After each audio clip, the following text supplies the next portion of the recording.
नमस्कार दोस्तों, एक बार फिर से आपका स्वागत है केमिस्ट्री अड्डा में।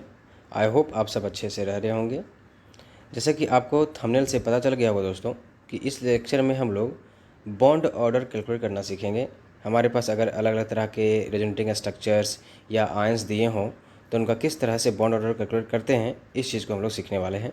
हमारे पास अलग अलग तरीके होंगे, जो हमारे बेस्ट तरीक़ों में से है उसको अपना करके हम लोग आसानी से किसी भी रेजोनेटिंग स्ट्रक्चर या आयन का बॉन्ड ऑर्डर कैलकुलेट कर सकते हैं। तो आइए हम लोग इस लेक्चर की शुरुआत करते हैं। तो दोस्तों, एक छोटे से एग्जांपल से हम लोग बॉन्ड ऑर्डर को कैलकुलेट करना सीखेंगे। बॉन्ड ऑर्डर बेसिकली दो एटम के बीच के बॉन्ड के स्ट्रेंथ को रिप्रेजेंट करता है। अगर दो एटम के बीच में बॉन्ड ऑर्डर ज़्यादा है तो उस बॉन्ड के जो स्ट्रेंथ होगी वो काफ़ी ज़्यादा होगी, बॉन्ड स्ट्रेंथ काफ़ी बढ़ जाएगी, अर्थात उस बॉन्ड की बॉन्ड डिसोसिएशन एनर्जी काफ़ी ज़्यादा होने वाली है और इस वजह से उस बॉन्ड को तोड़ना काफ़ी मुश्किल हो जाएगा और इस वजह से उसकी स्टेबिलिटी काफ़ी बढ़ जाती है। तो हमारे पास एक छोटा सा एग्जांपल है ClO2 minus ion. ClO2 minus में आयन में आप देखेंगे कि इसके दो रेजोनेटिंग स्ट्रक्चर्स हमें देखने को मिलते हैं। जनरली जितने हमारे पेरिफेरल एलिमेंट्स होते हैं उतने ही आपको रेजोनेटिंग स्ट्रक्चर्स देखने को मिलते हैं। इस रेजोनेटिंग स्ट्रक्चर में क्या है कि क्लोरीन और ऑक्सीजन के बीच में एक जगह पे आपको डबल बॉन्ड और एक जगह पे सिंगल बॉन्ड देखने को मिल रहा है, लेकिन वास्तविकता में क्लोरीन और ऑक्सीजन के बीच में डबल और सिंगल बॉन्ड के बीच की बॉन्ड ऑर्डर देखने को मिलती है। ऐसा इसलिए होता है क्योंकि यह जो नेगेटिव चार्ज है वो डीलोकलाइज होता रहता है, कभी फर्स्ट ऑक्सीजन पे तो कभी सेकेंड ऑक्सीजन पे, ड्यू टू रेजोनेंस से कभी ये इस पे नेगेटिव चार्ज आ जाता है और कभी दूसरे वाले ऑक्सीजन पे नेगेटिव चार्ज आ जाता है। तो इस तरह के अगर हमारे पास कोई आयंस हो जिनमें रेजोनेटिंग स्ट्रक्चर्स देखने को मिल रहे हैं तो उस समय किस तरह से बॉन्ड ऑर्डर को कैलकुलेट कर सकते हैं, वही चीज़ आज हम लोग सीखने वाले हैं। तो हमारे पास एक आयन है और इसके दो रेजोनेटिंग स्ट्रक्चर्स आप देख सकते हैं, जो कि दो हमारे पास पेरिफेरल ऑक्सीजन एटम्स हैं, इसलिए दो हमारे पास रेजोनेटिंग स्ट्रक्चर्स देखने को यहाँ मिल रहे हैं। तो पहला तरीका हमारे पास है बॉन्ड ऑर्डर कैलकुलेट करने का। ये कहता है कि जितने भी हमारे बॉन्ड्स इन्वॉल्व हैं किसी भी रेजोनेटिंग स्ट्रक्चर में उसे लिख दो ऊपर में। तो हमारे पास कितने बॉन्ड्स इन्वॉल्व हैं ऊपर में? 1 2 3 बॉन्ड, चाहे सिग्मा हो चाहे पाई हो, आप total number of bonds count करते हैं और ऊपर लिख दें 3 हमारे पास हैं टोटल नंबर ऑफ बॉन्ड्स। और नीचे हमें लिखना है कि कितने रेजोनेटिंग स्ट्रक्चर्स हैं। तो यहाँ पे दो रेजोनेटिंग स्ट्रक्चर देखने को मिल रहा है, यहाँ दो ऑक्सीजन एटम है तो इसलिए दो रेजोनेटिंग स्ट्रक्चर देखने को मिलेंगे, तो हम लोग नीचे 2 लिख देंगे। तो इस तरह से हमारे पास आएगा 1.5 बॉन्ड ऑर्डर, यानी कि जो क्लोरीन और ऑक्सीजन के बीच में जो बॉन्ड ऑर्डर है वो 1.5 देखने को मिलता है। ये हमारे पास सबसे पहला तरीका हुआ, ये ट्रेडिशनल मेथड है। दूसरा तरीका भी हमारे पास है। दूसरे तरीके में हम लोग क्या करते हैं, हमारे पास फार्मूला होता है 1 + पाई बाय सिग्मा, मतलब जितने पाई बॉन्ड्स हैं और जितने सिग्मा बॉन्ड्स हैं उन्हें काउंट करके लिख दीजिए। कोई भी रेजोनेटिंग स्ट्रक्चर उठाइए, आप मान लेते हैं इस रेजोनेटिंग स्ट्रक्चर को देख लेते हैं। तो इसमें क्या होता है कि पाई बॉन्ड्स को काउंट करेंगे तो यहाँ दिख रहा है कि एक पाई है, यहाँ पे एक सिग्मा है और ये भी हमारे पास सिग्मा है। तो टोटल हमारे पास एक पाई है और सिग्मा हमारे पास 2 हैं, तो 1/2 इस तरह से आ जाएगा। तो 1 + 1/2 यानी कि 0.5, इस तरह से ओवरऑल हमारे पास जो बॉन्ड ऑर्डर आने वाला है वो है 1.5। तो दोनों ही तरीक़ों से आपका बॉन्ड ऑर्डर 1.5 आया। तो आप ये सारी चीज़ें तभी कैलकुलेट कर पाएंगे जब आपको उस पार्टिकुलर आयन का रेजोनेटिंग स्ट्रक्चर ड्रॉ करना आता हो। हमारे पास एक तीसरा तरीका भी है जिसमें अगर आपको रेजोनेटिंग स्ट्रक्चर ड्रॉ करना नहीं आता है तो उस केस में आप बॉन्ड ऑर्डर कैलकुलेट करना सीख सकते हैं। तो हमारे पास क्या तरीका है उस चीज़ को देखते हैं। तो थर्ड मेथड में दोस्तों हम लोग अगर बॉन्ड ऑर्डर कैलकुलेट करना चाहते हैं तो उसके लिए हमें पेरिफेरल एटम्स को ध्यान से देखना पड़ेगा। इस ClO2 माइनस आयन में पेरिफेरल जो एलिमेंट है वो ऑक्सीजन है, तो उसकी हम लोग वैलेंसी लिख देते हैं। तो ऑक्सीजन की वैलेंसी 2 होती है तो 2 लिख देंगे हम लोग, प्लस ऊपर में हम लोग लिखते हैं यहाँ पर कि कितना चार्ज है, ये जो आयन दिया गया है उसके ऊपर चार्ज कितना है। तो -1 का है तो यहाँ -1 दे देंगे। और नीचे हम लोग लिखते हैं कि कितने पेरिफेरल एटम्स या एलिमेंट्स हैं, तो 2 हैं यहाँ में हमारे पास ऑक्सीजन के एटम, तो यहाँ 2 लिख देंगे। तो इस तरह से आप देखेंगे कि 2 - 0.5, तो ओवरऑल 1.5 का आपको यहाँ पे बॉन्ड ऑर्डर देखने को मिलेगा। तो तीनों ही तरीके से आपने पाया कि जो बॉन्ड ऑर्डर है वो 1.5 आया। तो कोई भी तरीका आपको जो बेस्ट लगा है उसमें आप उसको अप्लाई करके बॉन्ड ऑर्डर को फाइंड आउट कर सकते हैं। सबसे बेस्ट है कि अगर आपके पास रेजोनेटिंग स्ट्रक्चर्स ड्रॉ करने नहीं आते हैं तो आप इसको अप्लाई कर सकते हैं। ये जनरली आपके जो एसिड रेडिकल्स हैं उनमें सभी में वैलिड हो जाता है। आप इसके सभी आयनों पे अप्लाई करके देख सकते हैं। हम लोग 3 तरीके पढ़े हैं, वो तीनों तरीके के फार्मूले क्या कहते हैं एक बार उसको रिकॉल कर लेते हैं हम लोग, फिर हम लोग अलग अलग एग्जाम्पल्स लेकर के उनका बॉन्ड ऑर्डर कैलकुलेट करना सीखेंगे। तो सबसे पहले तरीके में दोस्तों हम लोगों ने देखा कि बॉन्ड ऑर्डर कैलकुलेट करना है तो हमें कितने number of bonds resonating structure में इन्वॉल्व हैं उसे लिख दो, divided by total number of resonating structures. दूसरा जो तरीका था दोस्तों हम लोगों ने देखा था बॉन्ड ऑर्डर कैलकुलेट करना है तो हम लोगों ने देखा था तरीका 1 plus number of pi bonds divided by number of sigma bonds. और तीसरे तरीका में हम लोगों ने देखा दोस्तों कि अगर हमें रेजोनेटिंग स्ट्रक्चर ड्रॉ करना नहीं आता है तो हम लोग सबसे पहले ध्यान देते हैं पेरिफेरल एलिमेंट्स पे। तो उसकी पेरिफेरल एलिमेंट की जो वैलेंसी होती है उसे लिख देते हैं, प्लस उसके ऊपर कितना चार्ज है, उस स्पीसीज के ऊपर कितना चार्ज है, डिवाइडेड बाय कितने पेरिफेरल हमारे पास एलिमेंट्स मौजूद हैं। तो इन 3 तरीक़ों से हम लोग बॉन्ड ऑर्डर आसानी से कैलकुलेट कर सकते हैं। अब इन्हीं का अप्लाई करके हम लोग अलग अलग आयंस में बॉन्ड ऑर्डर कैलकुलेट करना सीखेंगे। तो सबसे पहला एग्जाम्पल हमारे पास है दोस्तों सल्फेट आयन का।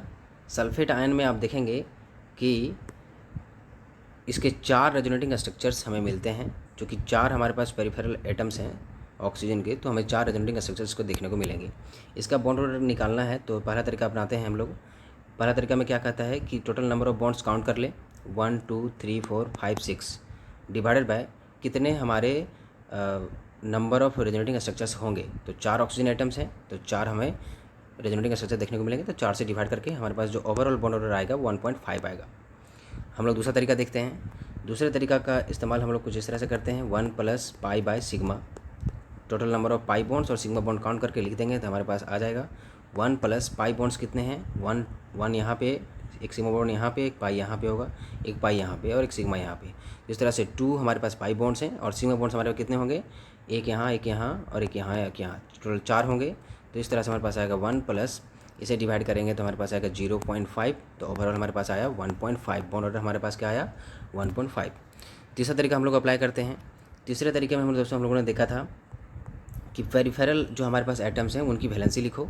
ऑक्सीजन हमारे पास पेरिफेरल एलिमेंट था तो 2 इसका वैलेंसी है, प्लस जो उस आयन पे जो चार्ज है उसको लिखते हैं। इस आयन पे चार्ज 2 है -2, तो यहाँ ऊपर -2 लिख देंगे, डिवाइडेड बाय कितने तरह के हमारे पास ये पेरिफेरल एटम है, कितनी संख्या में, 4 हैं तो 4 से भगा दे देंगे, तो 2 - 2/4, तो ओवरऑल कितना आएगा 1.5। तो आप तीनों तरीक़ों से बॉन्ड ऑर्डर को निकाल सकते हैं। तीनों केस में आपके बॉन्ड ऑर्डर सेम आने वाले हैं। तो आगे आने वाले एग्जाम्पल में हम लोग कोई एक ही तरीके से बॉन्ड ऑर्डर निकालना सीखेंगे और अलग अलग एग्जाम्पल में देखेंगे कि किस तरह से बॉन्ड ऑर्डर आ रहे हैं। नेक्स्ट हमारे पास एग्जाम्पल है ओजोन का। तो बॉन्ड ऑर्डर निकालना है हमें, तो क्या होगा 1 plus pi by sigma. 1 plus pi bonds कितने हैं 1, सिग्मा बॉन्ड्स कितने हैं 1 और 2, तो ओवरऑल कितना आएगा 1.5। बॉन्ड ऑर्डर हमारे ओजोन में क्या आया 1.5। नेक्स्ट हम लोग एग्जाम्पल देखते हैं। नेक्स्ट हमारे पास एग्जाम्पल है बेंजीन का। बेंजीन में आप ध्यान से देखेंगे तो बॉन्ड ऑर्डर निकालना है तो हमारे पास तरीका है 1 plus pi by sigma. 1 plus pi bonds कितने हैं 1 2 और 3, 3 पाई बॉन्ड्स हैं। सिग्मा बॉन्ड्स हमारे पास कितने होंगे 1 2 3 4 5 6 टोटल हमारे पास सिग्मा बॉन्ड्स हैं। तो इस तरह से 1.5 हमारे पास बॉन्ड ऑर्डर देखने को मिलेगा। नेक्स्ट एग्जाम्पल हम लोग देखते हैं। नेक्स्ट हमारे पास एग्जाम्पल है ClO3 माइनस आयन का। बॉन्ड ऑर्डर निकालना है तो हमारे पास है 1 plus pi by sigma. 1 plus pi bonds कितने हैं 1 और 2, डिवाइडेड बाय सिग्मा बॉन्ड्स कितने हैं 1 2 और 3। तो इस तरह से हमारे पास आएगा 1 प्लस 0.66, यानी कि 1.66 इसका बॉन्ड ऑर्डर आने वाला है। अगर दूसरा तरीके से अपनाते हैं तो क्या कहता है दूसरा तरीका कि इसमें total number of bonds involve कितने हैं 1 2 3 4 और 5, डिवाइडेड बाय टोटल हमारे पास कितने रेजोनेटिंग स्ट्रक्चर बनने वाले हैं। इसके 3 ऑक्सीजन आइटम है तो 3 बनेंगे, डिवाइड करेंगे तो हमारे पास आएगा 1.66 के आसपास आएगा। इस तरह से आप निकाल सकते हैं बॉन्ड ऑर्डर। नेक्स्ट हम लोग देखते हैं। नेक्स्ट हमारे पास है ClO4 minus ion. ClO4 minus ion में बॉन्ड ऑर्डर निकालना है तो हमारे पास आ जाएगा 1 प्लस पाई अपॉन सिग्मा। तो 1 प्लस पाई बॉन्ड्स कितने हैं 1 2 और 3, डिवाइडेड बाय सिग्मा बॉन्ड्स कितने हैं 1 2 3 और 4।